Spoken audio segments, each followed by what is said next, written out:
In this video, I'll explain how to choose the right fair value gap. Most traders mark a fair value gap, enter, and then get stopped out, only to watch the market move aggressively to their target from a different fair value gap.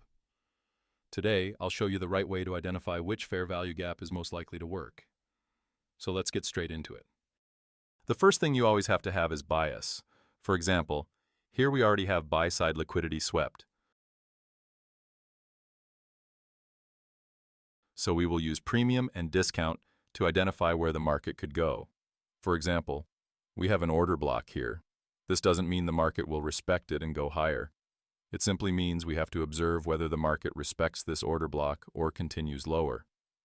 Dropping down to the lower time frame, we have sell-side liquidity resting on this order block.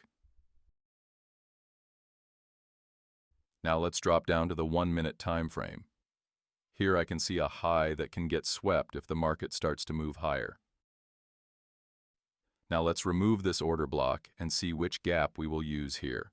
But first, we have to identify whether the market will reverse or not.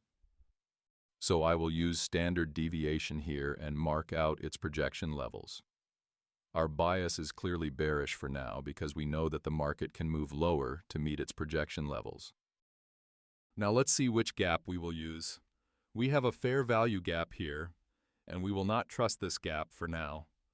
Our bias is bearish, and we want the market to respect this gap. Currently, the market is respecting this gap, but that doesn't mean we should enter. One thing you always have to focus on is the consequent encroachment of fair value gaps. If no single candle is able to close above that level, those fair value gaps are always higher probability gaps. Now we have a huge displacement from this fair value gap, and we also have a change in the state of delivery. This makes the gap a high probability gap, and we can clearly enter here. For additional confluences, we can also mark out this breaker block right here. So we know that the market could retrace back to this breaker, but not disrespect the fair value gap. Now that we have enough and strong displacement from this gap, we will mark another fair value gap that will work. As the market retraces back higher, first we will wait for some rejection and then mark the fair value gap. Now we have the rejection, so we know that this fair value gap will work. Once again, our fair value gap was respected and the market displaced lower. Now the market is once again retracing back higher, and we will use this fair value gap. But why? Because we always have to use the fair value gaps that are created after the displacement from the first fair value gap. Those gaps are always higher probability gaps. Once again, we have enough displacement from this fair value gap. We will go to the higher time frame and mark out the level the market could draw towards. So we have a low here, which is our sell-side liquidity. Our buy-side liquidity was already swept, so we know the market could sweep this low. After waiting, the market didn't sweep this low. We then have another fair value gap here, so we will mark this out to see if the market sweeps the low from this gap. So whenever you see that the market is very slow and then sudden impulsive moves come against your direction, you don't have to fear them. You have to stick with your bias and your fair value gaps, and that's the only way if you want to learn how to actually use the right concepts. Now the market has inversed this gap, which doesn't mean we should go long or that the market will move higher.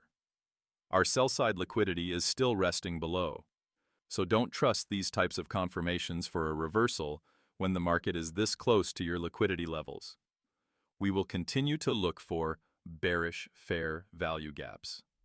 You can also see here how the market gave a fake confirmation of an inverse fair value gap and then immediately came back down with strong displacement. So you always have to control yourself from making impulsive decisions and stick with your bias. Now we have another fair value gap with a strong displacement candle, so we will mark this out. After taking some time, the market eventually swept our sell-side liquidity.